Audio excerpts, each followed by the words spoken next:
ನಾನೀಗ ಮೀನರಾಶಿ Pisces 2025 May month ಹೇಗಿರುತ್ತೆ, ಫ್ಯೂಚರ್ ನೀವೇನು ಎಕ್ಸ್ಪೆಕ್ಟ್ ಮಾಡಬಹುದು, ಈ ರಾಶಿಯವರ ರೀಡಿಂಗ್ ಮಾಡ್ತಿದ್ದೀನಿ.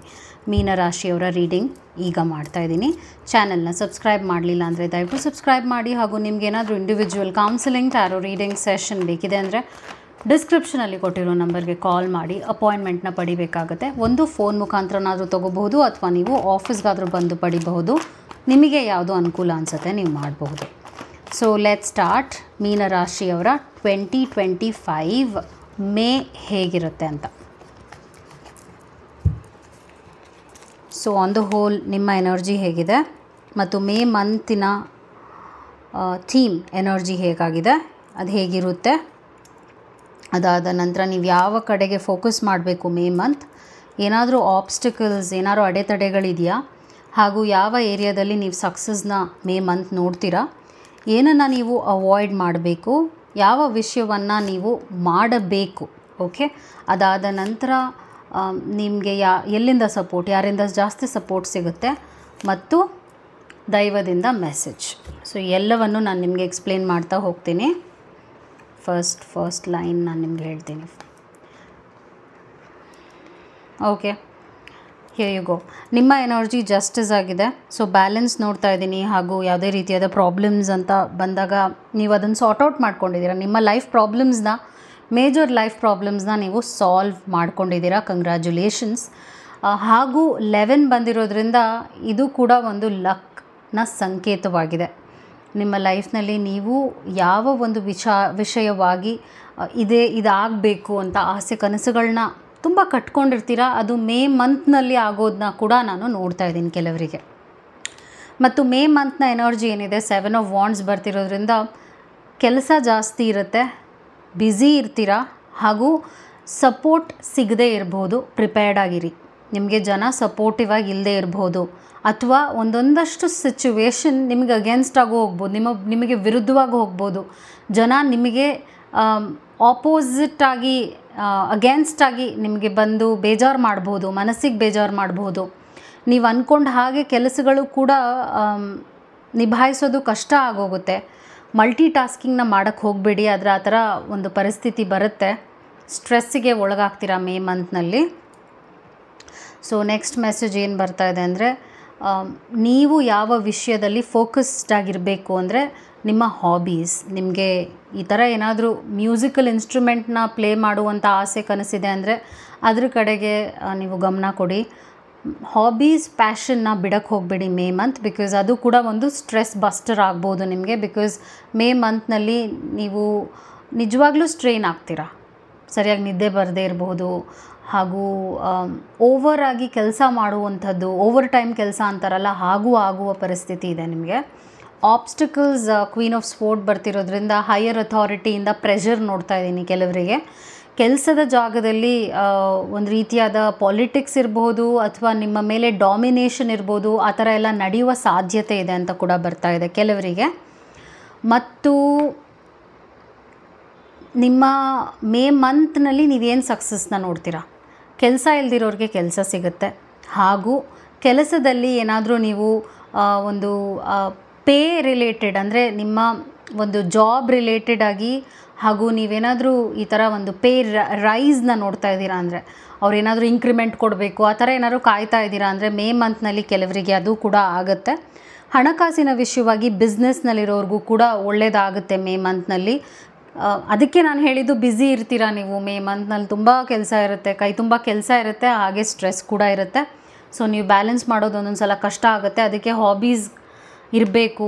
ಒಂದು ವೀಕ್ಲಿ ಒಂದು ಬ್ರೇಕ್ ತೊಗೊಳ್ಳಿ, ಮೇ ಬಿ ವೀಕೆಂಡ್ ಬ್ರೇಕ್ ತೊಗೊಳ್ಳಿ. ಹಾಗೆ ನೀವು ಒಂದು ರೀತಿಯಾದ ರಿಲ್ಯಾಕ್ಸೇಷನ್ ಕೂಡ ಮಾಡಿಕೊಳ್ಳೇಬೇಕು, ಮಸ್ಟ್. ಓಕೆ, ಮಾಡಿಕೊಳ್ಳಿ. ಮತ್ತು ನೀವೇನನ್ನು ಮಾಡಬೇಕು, ಗೈಡೆನ್ಸ್ನ ತೊಗೋಬೇಕಾಗತ್ತೆ. ಹಿರಿಯರಿಂದ ಗೈಡೆನ್ಸ್ನ ತೊಗೊಳ್ಳಿ. ನಿಮ್ಮ ಕ್ಷೇತ್ರಕ್ಕೆ ಅನುಗುಣವಾಗುವಂಥ, ಅಂದರೆ ನಿಮ್ಮ ಕ್ಷೇತ್ರಕ್ಕೆ ಸಂಬಂಧಪಡುವಂಥ ಜನರ ಸಂಪರ್ಕನ ಇಟ್ಕೊಳ್ಳಿ. ಹಾಗೂ ನಿಮಗೇನಾದರೂ ಕನ್ಫ್ಯೂಷನ್ ಆಗ್ತಾಯಿದೆ, ನಿಮಗೇನು ಡಿಸಿಷನ್ ತೊಗೋಬೇಕು ಗೊತ್ತಾಗ್ತಾ ಇಲ್ಲ ಅಂದರೆ ಸುಮ್ಮನೆ ಹಾಗೆ ಏನೋ ಒಂದು ಆ್ಯಕ್ಷನ್ನ ತೊಗೊಳಕ್ಕೆ ಹೋಗಬೇಡಿ.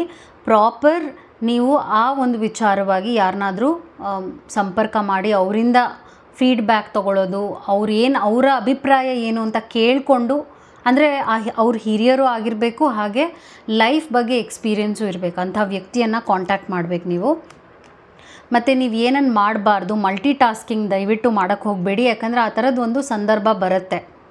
ಓಕೆ, ತುಂಬ ಕೆಲಸ ಮಾಡಿಬಿಡ್ತೀರಾ, ಅದನ್ನು ದಯವಿಟ್ಟು ಮಾಡೋಕ್ಕೆ ಹೋಗಬೇಡಿ. May month is a pressure filled month for you. Prepared ಆಗಿರಿ, ಹ್ಯಾಂಡಲ್ ಮಾಡಲೇಬೇಕು ನೀವು ಇದನ್ನು. ಆದರೆ ಹೆಲ್ಪ್ ಕೂಡ ತೊಗೋಬಹುದು, ಅದೊಂದು ಆಪ್ಷನ್ ಇದೆ, ಅದನ್ನು ಮರಿಬೇಡಿ ನೀವು. ಹೆಲ್ಪ್ ತೊಗೊಳ್ಳಿ, ಎಲ್ಲ ನಿಮ್ಮ ತಲೆ ಮೇಲೆ ಹಾಕ್ಕೊಳ್ಳೋಕ್ಕೆ ಹೋಗಬೇಡಿ. ಮತ್ತು ಈ ಮೆಸೇಜ್ ಏನು ಬರ್ತಾ ಇದೆ, ಯಾರಿಂದ ನಿಮಗೆ ಸಪೋರ್ಟ್ ಸಿಗುತ್ತೆ ಅಂದರೆ 9 ಆಫ್ ಕಪ್ಸ್ ಬರ್ತಾ ಇದೆ. ನಿಮಗೆ ಸಪೋರ್ಟ್ ಯಾರು ಮಾಡ್ತಾರೆ, ನಿಮಗೆ ಹತ್ತಿರದವರು, ಹಾಗೂ ನಿಮಗೆ ಅಂದರೆ ನಿಮ್ಮ ಲೈಫ್ನ ಅಡ್ಮೈರ್ ಮಾಡುವಂಥ ಜನರಿಂದ ನಿಮಗೆ ಸಪೋರ್ಟ್ ಸಿಗುತ್ತೆ.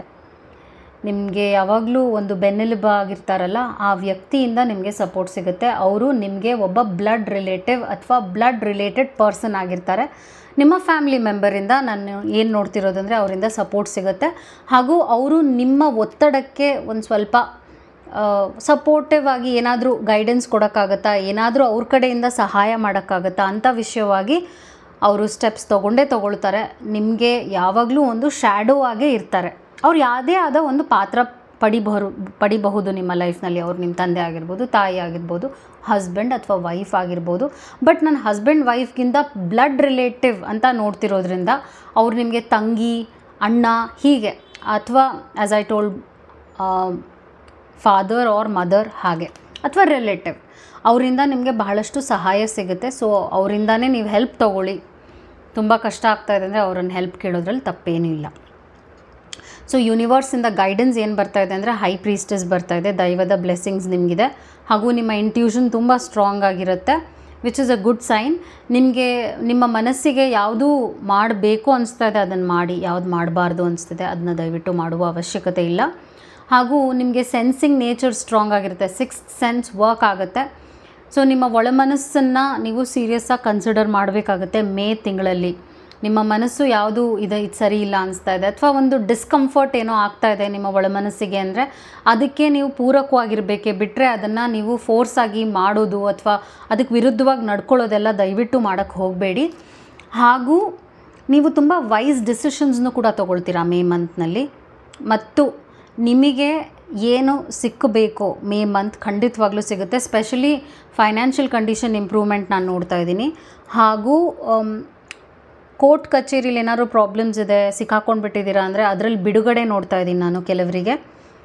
ಫೈನಾನ್ಷಿಯಲ್ ಕ್ರೈಸಿಸ್ ಇರೋರು, ಫೈನಾನ್ಷಿಯಲ್ ಪ್ರಾಬ್ಲಮ್ಸ್ ಇರೋರಿಗೂ ಕೂಡ ಒಂದಷ್ಟು ಒಳ್ಳೇದು ನಡೆಯುತ್ತೆ, ಆಪರ್ಚುನಿಟೀಸ್ ಬರುತ್ತೆ. ಕೆಲಸನೇ ಇಲ್ಲ, ತುಂಬ ತಿಂಗಳಿಂದ ಕೆಲಸ ಇಲ್ಲದೆ ಇದ್ದೀನಿ ಅನ್ನೋರಿಗೆ ಕೆಲಸ ಸಿಗುತ್ತೆ.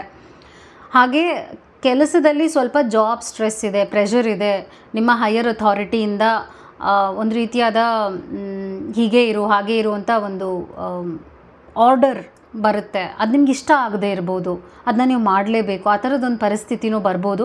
ನಾನು ಹೇಳೋದು ಏನಂದರೆ ನೀವು ಪ್ರಿಪೇರ್ಡ್ ಆಗಿರಿ, ಹ್ಯಾಂಡಲ್ ಮಾಡಿ. ಹ್ಯಾಂಡಲ್ ಖಂಡಿತವಾಗ್ಲೂ ಮಾಡೋಕ್ಕಾಗತ್ತೆ. ಆದರೆ ನಿಮ್ಗೆ ಯಾವಾಗ ಅತಿ ಮಾಡ್ತಾ ಇದ್ದೀನಿ ಅನಿಸ್ತಾ ಇದೆ, ಅದು ನಿಮಗೆ ತುಂಬ ಕಷ್ಟ ಕೊಡ್ತಾ ಇದೆ, ಹಿಂಸೆ ಕೊಡ್ತಾ ಇದೆ ಅಂದರೆ ನೀವು ಮಾಡುವ ಅವಶ್ಯಕತೆ ಇಲ್ಲ. You can take a break always. Okay, ನಿಮ್ಮ ರೀಡಿಂಗ್ ಹೀಗಿತ್ತು. ಮಿಕ್ಸ್ಚರ್ ಆಫ್ ಎಮೋಷನ್ಸ್, ನಿಮ್ಮ May month all emotions you'll feel, all kind, negative positive ಹಾಗಿರುತ್ತೆ ನಿಮ್ಮ ಮೇ ಮಂತ್. ಒಂದು ರೀತಿಯಾದ ಚುರುಮುರಿ ಥರ ಇರುತ್ತೆ. But it's a good thing ಅಲ್ವಾ. ಅದು ನಿಮ್ಮ ರೀಡಿಂಗ್ ಆಗಿತ್ತು. Hope it help. Take care. ನಮಸ್ಕಾರ. Thank you.